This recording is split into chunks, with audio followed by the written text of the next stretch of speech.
Right, so get ready to bundle up because today we are going like deep, deep, deep into Fargo. Oh, yeah. Fargo. The Coen Brothers, Yeah. 1996. Classics. Masterpiece, right? Absolutely. Get ready for snow, dark humor, and Minnesota nice. Yeah. A whole lot of Minnesota nice. But with a sinister twist. Yeah, only a sinister twist. So what is it about Fargo? Well, I think one of the things that's so fascinating about Fargo is how it uses the setting. Right. You know those desolate snow-covered landscapes of Minnesota and North Dakota? Yeah. To reflect the inner lives of the characters? Yeah. It's like, just a backdrop. I was just thinking that. It's like... It's practically a character itself. The Coens are saying, look at this vast empty space. Right. And then look at these small, desperate people making just terrible choices. Terrible choices, within it. Yeah. And it makes you feel the weight of their actions even more, It's a brilliant use of setting to create a sense of isolation and unease. Yeah, and then you add in... Carter Burwell's. Oh, my gosh. Score. With its haunting blend of folk music and those orchestral elements. Yeah, it's like the music. The music is echoing the moral ambiguity. Is echoing the moral ambiguity of the story. Right. Of the story, yeah. Under your skin. It really does get under your skin. It's so good. And we can't forget the dialogue. The dialogue. All that, you betcha kind of stuff adds this layer of authenticity. Oh, yeah, for sure. But also makes you wonder how much of this Minnesota nice is genuine. Oh, totally. Like, are they just being polite or something else going on? Exactly. It's like the Coens are playing with our expectations of small town life, showing us that even in the most seemingly innocent places, darkness can lurk beneath the surface. Right. And speaking of darkness. Oh, yes. Let's talk about Jerry Lundegaard. Jerry. Oh, Jerry. Here's a guy. He embodies the desperation that the setting evokes. Right. The ultimate example of the American dream. American dream. Gone wrong. A car salesman. In over his head, driven to do something terrible because he's chasing wealth and security in an era of, economic anxiety. Remember, this is the early 90s. And the setting, that car dealership. Oh, the car dealership. It becomes almost symbolic. It's very symbolic. It's like this monument to consumerism. It is. Where dreams can quickly turn into nightmare. You nailed it. Yeah. Right. It's so true. Now, and William H. Macy. Oh, he is so good. He's so good. In this. Oh, right. His performance perfectly captures Jerry's pathetic and disturbing nature. He's so pathetic. He's just he's not some criminal mastermind. He's not. No, it's just he's just a weak, desperate guy. Making terrible choices. And the way the Coens shoot him, often in long, uncomfortable close-ups. Those close-ups. It's like they're forcing us to confront his flaws and bad decisions. Right. Totally. But even though Jerry sets the plot in motion, the real heart of this film is Marge Gunderson. Marge, what an icon. A pregnant police chief. Can you imagine that today? Who's also the moral compass of the story. It's just brilliant. She's also genius. She's like this beacon of goodness and common sense for the story in a world that's gone completely haywire. It's just brilliant. Oh, it's so good. Frances McDormand. Oh my God. Her performance. Phenomenal. She won an Oscar for it. Just phenomenal. And you can see why Marge is kind, persistent. Yeah, she won an Oscar for it, and you can see why. And inflappable. It's so well deserved. Even when she's dealing with some truly gruesome crimes. Right. Oh, yeah. What strikes me about Marge is her pragmatism. You're so right. Yeah. She just takes things as they come. Uh-huh. But she's also incredibly perceptive. She is. Like in that scene. Oh, yeah. Where she's interviewing the prostitute. Oh, that scene. Remember that? I love that scene. She doesn't get bogged down in the drama. Get bogged down in the drama. On the violence. Or the violence. She just focuses on doing her job. And finding the truth. It's amazing. Yeah, the way the Coens shoot Marge is so interesting. They often use these long takes and static shots, which emphasizes her stillness. Her stillness, yeah. And her ability to observe everything around her. It's brilliant. It's a brilliant contrast to the frantic energy of the criminal she's pursuing. It's like she's the eye of the storm. She is the eye of the storm. Right. She is the calm in the midst of the chaos. The calm in the midst of chaos. That's a great way to put it. Right. And it's that calm. It is that unwavering decency. That calm, that unwavering decency. That makes her all the more powerful. That makes her... Especially when you contrast her with the hitmen. All the more. Carl and Gere. Powerful. Oh, those two. Especially when you contrast her. What a bizarre pair. With the hitman, Carl. You got Carl, the motor mouth. And Gere. Who thinks he's way more competent than he is. Wow. And then you have Gere, the silent, menacing one. Those two. What a bizarre pair. Talk about a study in contrast. You've got Carl.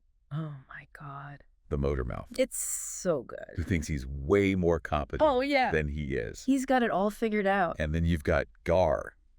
The strong, silent type. The silent, menacing one. Talk about a study. Oh, it's brilliant. In contrast. Their dynamic adds so much to the film's dark humor. Oh, they're dynamic. It's like the Coens are saying, look at these guys. It's so good. Like how ridiculous and pathetic they are, and yet they're capable of incredible brutality. It's like the Coens are saying, look at these guys. Yeah.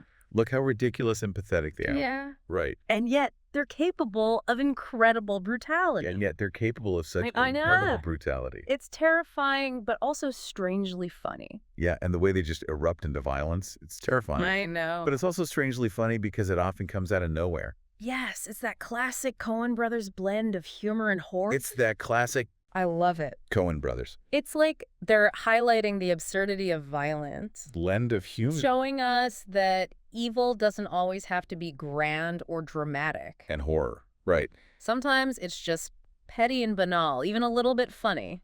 It's like they're highlighting the absurdity of violence. Yeah. Right? But it's still dangerous. Showing us that evil doesn't always have to be grand or dramatic. Exactly. Sometimes it's just petty. Petty and banal. Oh, no. And even a little bit funny. Even a little bit funny, yeah. But it's still dangerous. Oh, absolutely. And the way those two interact with the setting. Yeah. Right? Yeah. Carl always complaining. Carl's always complaining about the cold. About the cold. And Gere's seemingly unfazed by it. Gere's seemingly unfazed by it. It's like there are these forces of nature colliding with the stark, unforgiving landscape. It adds another layer to their characters, right? Yeah, absolutely, yeah. They're great. So we've got this bleak landscape with these flawed, very flawed characters. Yeah. And a crime plot that's about to spiral out of control. Oh, yeah. Where do the Coens take us from here? You'll have to wait for part 2 to find out. You have to wait for part 2 to find out. Yeah. Stay tuned. Stay tuned. Welcome back to our deep dive into Fargo. Back into the frozen tundra. And into the tundra, yes. Fargo. So in part 1, we talked about the bleak landscape, the unforgettable characters, and the Coens' unique way of setting the stage. Yeah, their style is so specific, you know? Yeah, absolutely. Nobody else does what they do. Nobody. So now let's dig a little deeper. Let's do it. Into what makes this film such a masterful blend of genres. Yes. And subversions of expectations. It's so interesting how Fargo blends crime thriller, black comedy. Yeah, it's like all those images of neo-noir. But it's also not really any of them. Right. It's like they're taking these familiar crime tropes. The flawed protagonists. The investigation into moral corruption. Right. The escalating violence. Right. And then tilting them just slightly. Just enough. Just enough. To make you question everything. Yeah. You thought you knew about these genres. It's like they're saying, hey, you think you know how this story goes? Well, think again. Think again, yeah. And it works because the characters are so believable. Yes. Even when they're making the most ridiculous decisions. Absolutely. It's the Coens' ability come on, to find humor in the darkest of places. Right. They make you laugh at these characters' missteps and bad decisions. Yes. But at the same time, they expose that underlying banality of evil. Yeah, it's like they're saying evil isn't always some grand operatic thing. Exactly. Right. Sometimes it's just plain stupid. Sometimes it's just plain stupid. A series of blunders and miscalculations that snowball into something truly horrific. Right. Right. Remember that scene? Like one little... Where Carl and Gear... thing leads to another little thing. Are arguing about the parking lot? Yeah. It's hilarious. The parking lot. Oh, my God. But then moments later, there's this brutal act of violence. Yes, that shift in tone is so jarring. So jarring. So unexpected. But it's also what makes Fargo so unique.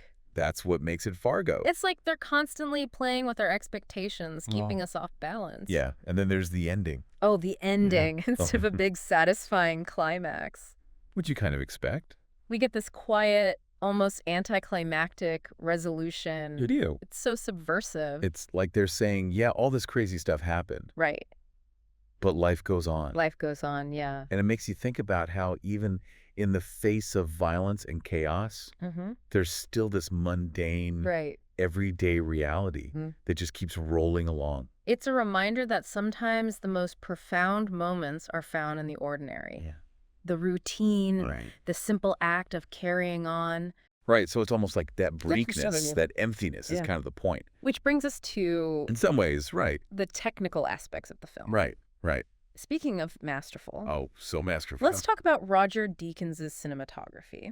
Roger Deakins. The source we have... he's a legend. ...really highlights how he uses those wide shots of the snowy landscape. Oh, those wide shots. To create this sense of isolation and unease. Yeah, it's breathtaking how he does that. It's breathtaking. Yeah. The vastness of the landscape dwarfs the characters. It does. Making them seem even more insignificant and lost in the grand scheme of things. Like the environment itself is a character. It is. Right. Reflecting the coldness and bleakness of the story. Reflecting the coldness and bleakness of the story. And then, in contrast, you have those close-ups.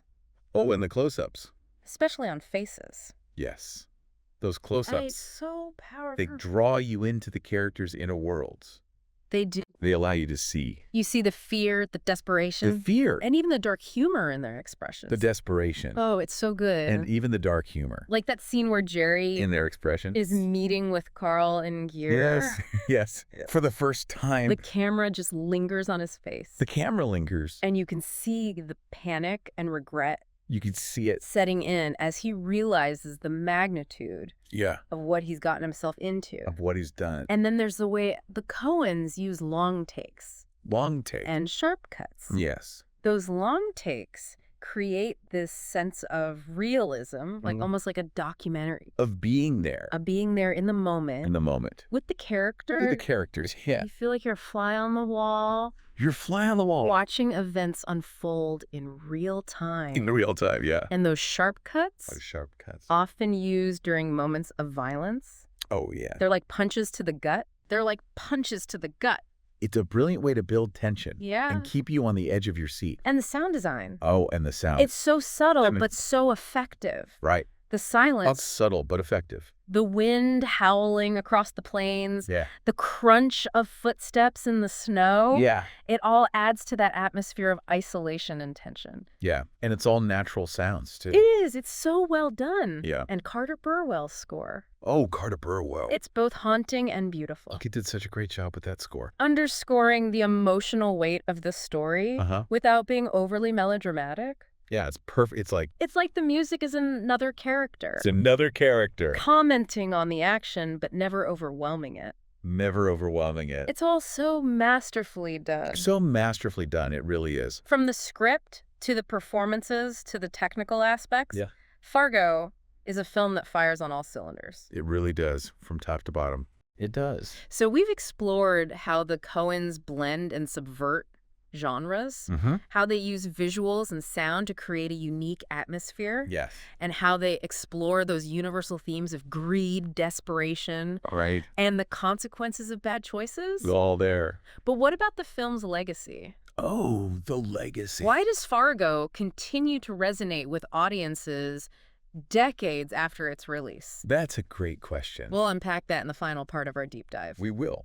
All right, welcome back. Back for more Fargo. For the final part of our deep dive into the Coen Brothers' Fargo, we've spent the last two parts really digging into this movie. Oh, yeah. The characters, the setting. The setting. The Coen signature style. It's so unique. Right? But a film like this, it sticks with you. It does. It really does. Stays with you. It makes you think. It makes you think, yeah. And it sparked a lot of debate. Oh, so much debate. About what it all means. What does it all mean? Right. That's one of the things that makes Fargo so fascinating. Yeah. What do you think it means? I don't know. It's hard to say. What does it all mean? It invites multiple interpretations without ever giving you a clear-cut answer. Right. Critics have been dissecting its themes and characters for decades. They have. And there's still no single definitive reading of the film. That's interesting. It is. Our source material touches on how some see it as a commentary on the American dream. Oh, the American dream. You know? Yeah, specifically its darker side. That idea that the pursuit of wealth and success, right, especially in a place like the Midwest. Oh, yeah, the Midwest. Can lead people down some pretty messed up paths. Yeah. Totally. Like, what do you think about that? I think there's definitely something to that. Yeah. Think about Jerry. Jerry. He's so fixated on achieving financial security. Yeah. He's willing to put his wife's life on the line. He is. And it all blows up in his face. Spectacular. Yeah. It's like the Coens are saying, hey, be careful what you wish for. Be careful what you wish for. That dream can turn into a nightmare pretty quickly. Yeah, like that whole idea that right. the American dream can be... It can be a nightmare. A nightmare, yeah. Absolutely. It's not just Jerry. Look at the other characters. Oh, yeah, all the characters. Even the minor ones. They're all driven by some kind of desire. They are. Whether it's greed, ambition, right, or just the longing for something more. They want something more. And those desires often lead them to make choices that have terrible consequences. Yeah, their ambition gets the best of them. It really does. But then you have Marge. Marge, yeah. Right. This beacon of goodness. He's the best. And common sense. Common sense. In the midst of all this moral corruption. Moral corruption. It's everywhere. Right. She's the one who sees through the bullshit. Who remains grounded. She sees right through it. Even when surrounded by chaos. She does. It's amazing. It's that contrast. The contrast makes her so compelling. So compelling. She doesn't get caught up in the drama or the violence. Yeah. She just focuses on doing her job, on finding the truth. On finding the truth. And she does. And in the end, it's her quiet strength and determination that prevail. It really is. Makes you wonder if the Coens are suggesting there's still hope. Yeah. Even in a world that seems to be going to hell in a handbasket. Do you think that's what they're saying? I don't know. It's hard to say. That there's still hope?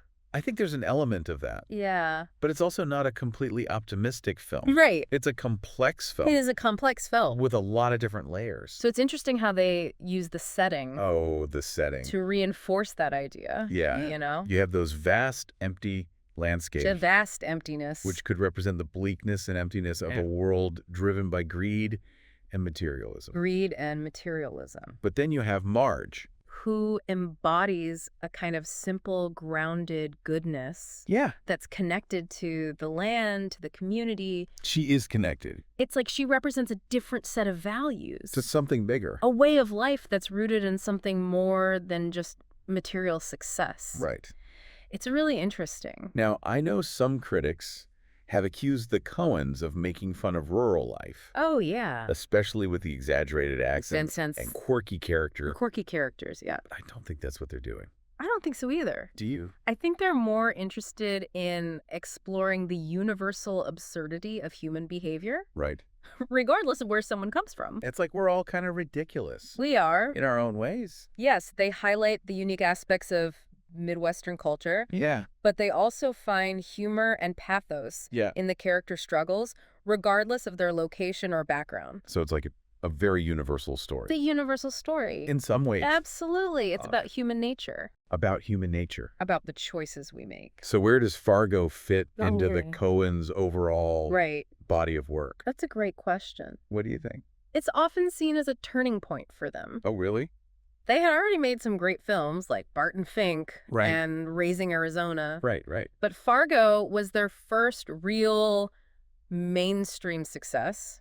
Interesting. It won them critical acclaim, box office success, and even a couple of Oscars. Wow. Yeah, it really put them on the map. They're going on the map. And you can see how Fargo paved the way for some of their later masterpieces, like No Country for Old Men and A Serious Man. Right. They all explore those themes of fate, chance, chance, and the consequences of human actions. The consequences of human actions. Yeah, but there's something about Fargo that feels unique. It does. It's got this perfect balance of humor and darkness, realism and absurdity. It's got it all. It's a film that works on so many levels. It does. You can enjoy it as a crime thriller, a dark comedy, yeah, or even a philosophical meditation on the human condition. It really makes you think. And I think that's why it continues to resonate with audiences even today. Yeah. It's a film that has something to offer everyone. It does. Regardless of their background or taste.